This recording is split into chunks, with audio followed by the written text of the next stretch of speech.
does the rabbi really believe that Christianity and Islam are idolatry?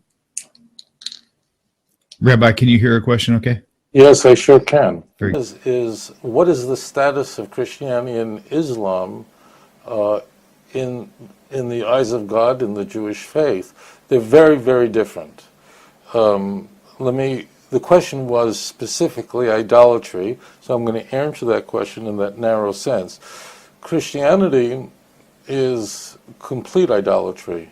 Now, when I say Christianity, to be clear, there are some Christian denominations, and there are probably over 1,000 Christian denominations. Christianity is by far the most variegated religion in the world. The majority of Christians in the world, the vast majority of the Christians in the world, worship a man as a god of a distinct person from the Father. That's very important. And they believe in what is called the doctrine of the Trinity, which was a self-inflicted wound which the church brought upon itself, a wound from which they never recovered. So therefore Christianity is absolute idolatry because, and in fact in many ways it's the worst form of idolatry, because Christians genuinely worship the God, the Father. They worship the Father as the God, as the creator of the universe, but in addition to him, they worship Jesus. Now it's very important. Almost all Trinitarians worship Jesus as a distinct person from the Father. So that means they have a husband, God, but they have on the side somebody else who they pray through, who they pray to, and therefore it's complete idolatry. And it's worse in that sense than just worshiping stones and trees and so on, because those who just worship idols and so on, they don't worship a father. They're not married to the Father. So therefore, that's why if you look at the Ten Commandments, the sin of this kind of what's called a partnership of God and someone with God is a commandment which the Torah warns us even before worshiping stones.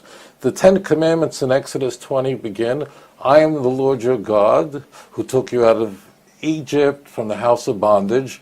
Lo yihi elecha Elohim achem al panai. You shall have no other gods upon my face. And this is what Elijah was facing in 1 Kings 18.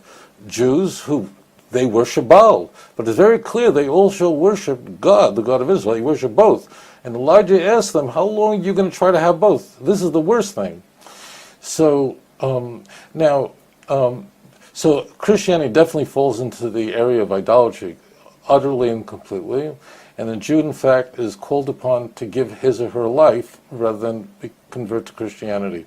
Islam has a very unique status, and again, this is an area of idolatry, in that the Islam is definitely not idolatry. Muslims worship one God, absolutely worship one God. There are Christians who make claims about Islam that they worship moon gods. That's absolute nonsense.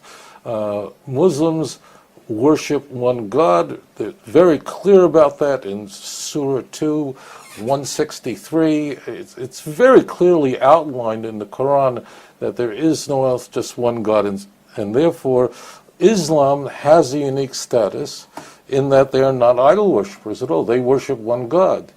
That doesn't mean Judaism and Islam are the same, but there are enormous differences. In Jewish law, a Jew is not allowed to even walk into a church. A Jew, let's say, who's visiting Italy and wants to just walk into a church just to maybe admire its architecture or to see its flying buttresses, it's absolutely forbidden to even compliment it. You're not allowed to even talk about it. Lo yishama al picha, the Torah says. A Jew can't enter a Trinitarian church. A Jew can ask a mosque, would you mind if, when you're not using the mosque, if we can use it to pray our morning prayers? Can we borrow your mosque? Can we pray? And We're absolutely permitted to, because it's not a place of idolatry. They worship one God. Again, and while Muslims believe that Jesus is a Messiah and a prophet, they don't, and he was born of a virgin, they don't believe, in fact, they consider it completely outrageous and odious to worship any prophet as God.